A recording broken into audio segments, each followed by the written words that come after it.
in Latin, you send all your energy together. And it is still used today. We've substituted the word shock and awe.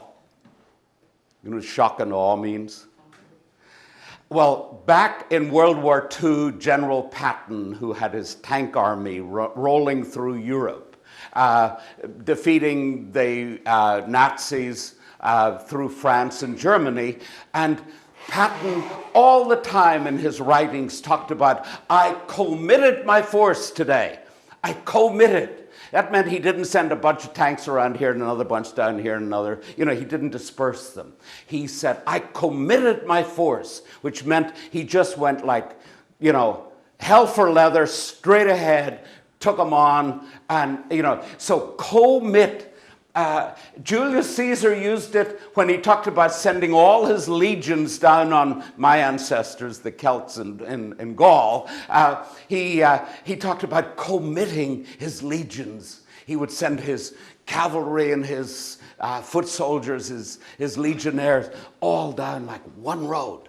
He wouldn't like send scouting parties and stuff like this. So when we're talking about, in fact,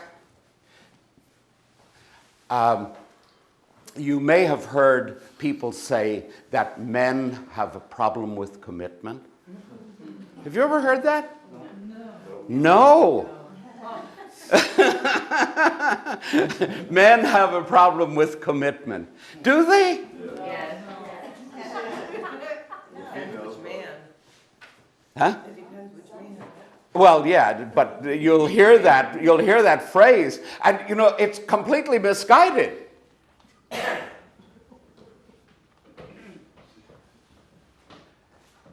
It's misguided because you know what they have a problem with? Decision. They won't cut off the option. You never know who might come around the corner, who I might meet tomorrow. Right? So decision is the problem. Decision comes before commitment, you see? Because if you're keeping your options, if you keep your options open, right? It's impossible if you keep your options open to make a commitment. You get it? So the problem is one stage further back than commitment. It's that decision which comes before commitment. And if I'm keeping my options open, I'm not committed to whatever. Whether it's sobriety, whether it's a career, or a relationship, or anything else. So decision, cutting off the option, is the condition that makes commitment possible. Got it? Okay. So the relevance of this to our recovery is enormous.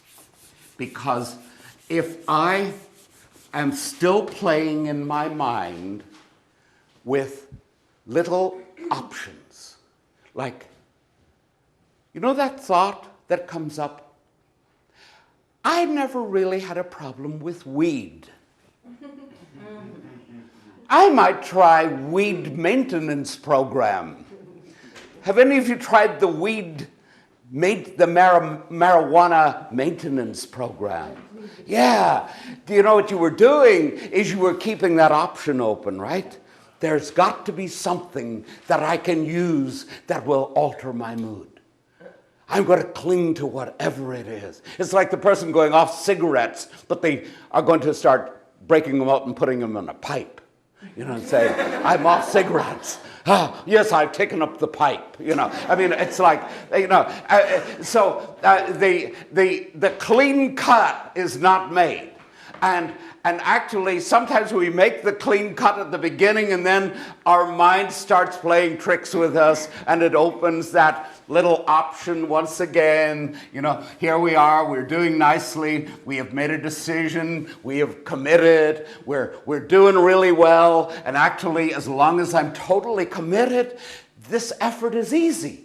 But once I start with the little stinking thinking, it starts draining this energy, and then it's a big effort to get to the meetings. It's a big effort to do this. It's a big effort, and I begin to resent it. I so much time. I don't have that much time. I'm a very busy person. Yeah, of course, we're busy then, being drunk. And we're no good to anybody. But we got there by this stinking thinking which proposed alternatives to the commitment. And it doesn't take a lot. Funny enough, I didn't know I learned it early, but I learned this very early in my life.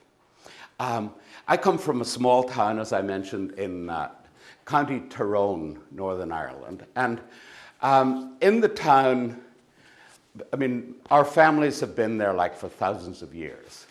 The parish is named after my mother's people. And it's been in the books since the 9th century. So, it's like I couldn't wait to get away. But anyway, we used to laugh at Americans going looking for their roots, and we were trying to shed ours, like, oh, if only I could get away from my roots, But anyway, in this little town of Castledarragh at home, the mill was one of the big institutions. It was a grain mill, and the farmers would line up like with their grain and to have it milled. And the mill was owned by my father's cousin, the Dearys. And and up behind, the mill was a water mill. I don't know if you've ever been in Europe and seen one of these water mills. They have a big dam up behind them, like a reservoir. There's a reservoir of water, and the water comes down over the mill wheel. There's a little sluice like this or chute that the water comes and it turns the big mill wheel. Make energy. Make energy. Yeah, that's the energy. The water is the energy that makes the wheel turn, and the whole mill is run on that. And so this thing is like, the mill wheel is 20, 25 feet tall. It's a huge thing, and it grinds, and the noise is enormous, But the Joe Deary was the miller. And so I'm a little kid, like 4 or 5, and I'm really curious about all mechanical kinds of things, And he says to me, the mill is like grinding away, and he said, I think we're going to stop it. It's quitting time. Let you come out with me, and I'm going to let you stop the mill. And you know how you stop a water mill? Dam the water up, stop the water. There was a wheel like this here, and it turns pretty easily on kind of a screw, and it opened a little gate. For the water to drain. And the water, instead of going down the chute and turning the wheel, will bypass, because water won't do any more work than it has to.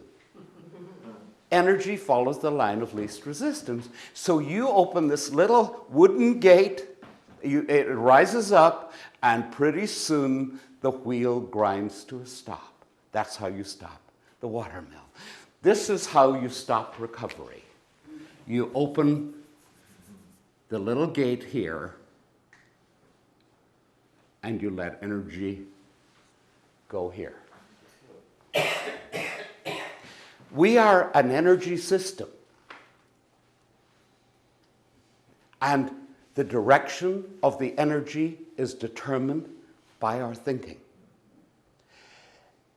That is why they describe this allowing the playing with alternatives, alternative drugs, alternative mood-altering things, or alternatives to the recovery path. We call them stinking thinking.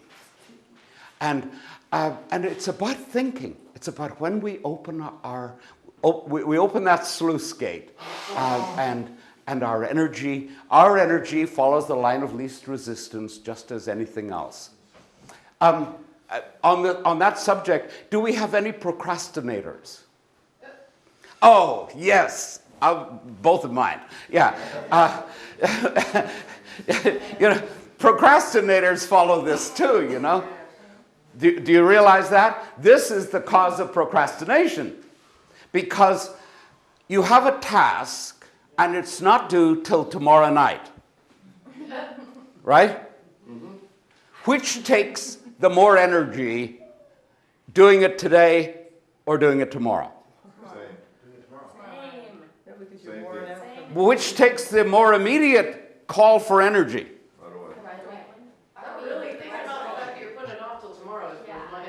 Yeah, right. I will. I don't have to do it today, and I'll do it tomorrow because my energy today will follow the line of least resistance, which is tomorrow. Tomorrow. And I used to use this when I came into AA. My sponsor used to be on me to do stuff and to make decisions about my career and my life and all of this because it was a mess. And he'd say, Seamus, you have to make some hard decisions. And I'd say, well, you know, I'm living one day at a time. And he's, did any of you ever use living one day at a time? And, you know, the devil can quote scripture to suit himself is an old saying, you know. Well, this is one of them. And he finally pulled the covers off of it and he said, that's not living one day at a time, that's procrastinating one day at a time. Living one day at a time means I do today what I ought to do today. And he said that kind of, I'll do it tomorrow, I'm living one day at a time. He said, that's the way we quit drinking. And we were all the time going to quit tomorrow. I'll quit Monday. I even got in trouble, bad trouble. One of the times I got in bad trouble with the bishop in the diocese. He had me in for and I told some of you in aftercare, he had me in to sign a pledge. So I signed a pledge. And it was a Friday. And on the way home, my mind said, there's nothing in it that said when it would start. And whoever started anything on a Friday? So I gave myself the weekend, you know, before it started running on Monday. But, I mean, this is so typical. It's like the energy follows the line of least resistance. So, okay, so we made a decision to do something. And what we decided to do, you could actually probably forget most of this other stuff, what we decided to do. Because if you want a short form of step 3, here's what it is.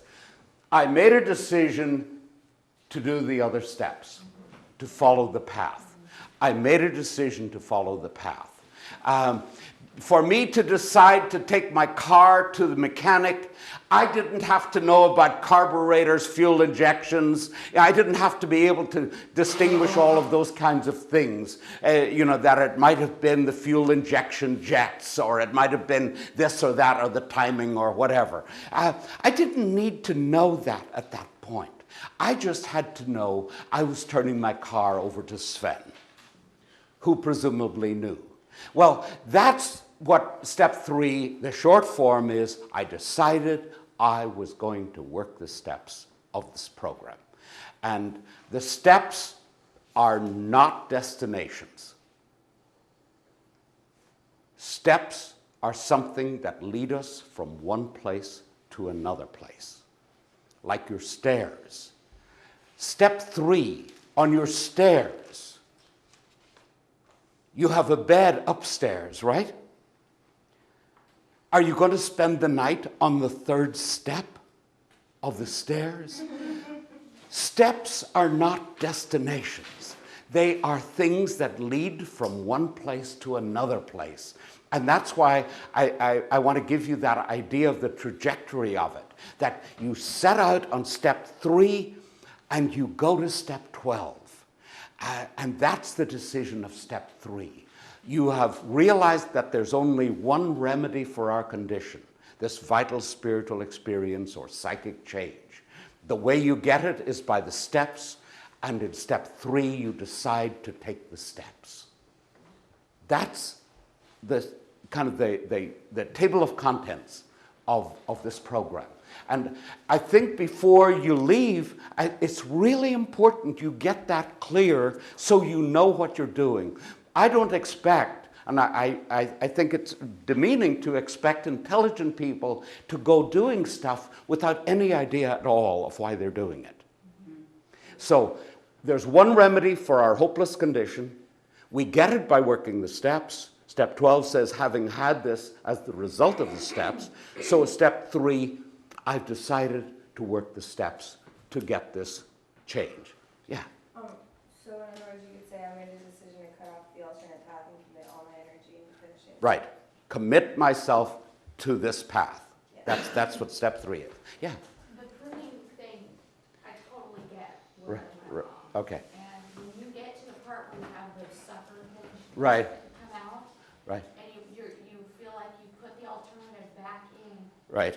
does that mean you start the steps over? Or No, that's what you need to start then talking about. You start talking about it because when it gets to a certain point, we believe it. But early on, when we start having the thoughts, we're still disidentified from them, as they call it. I was still aware, I am having these thoughts. You see, but if I let them cook for a while, then they become my thinking. You know what I'm saying?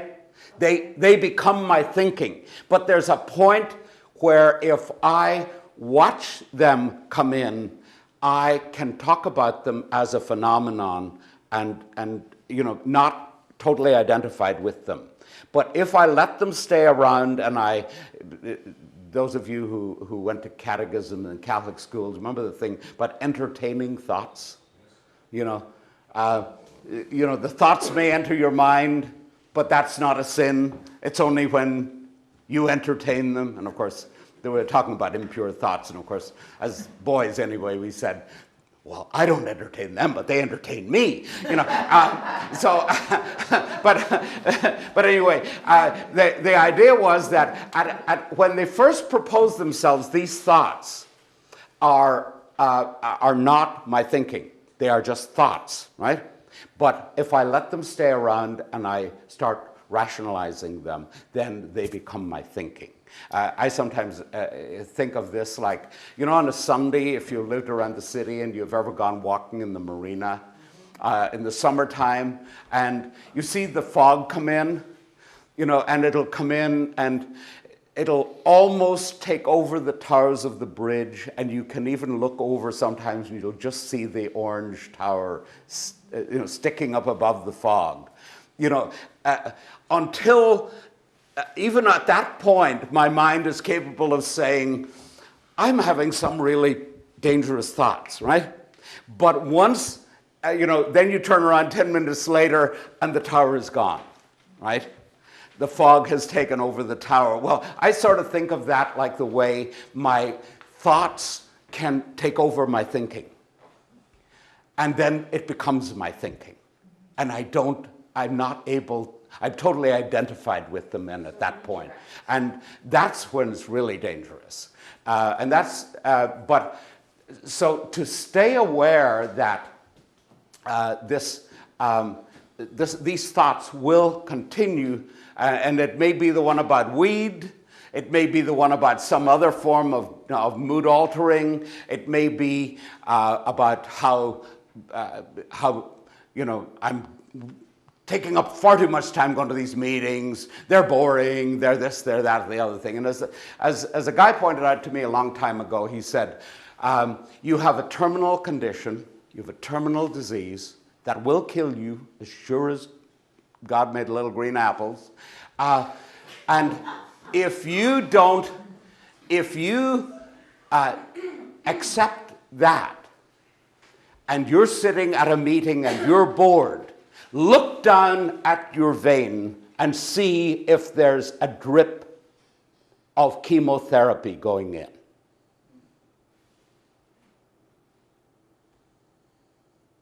And say, oh, my terminal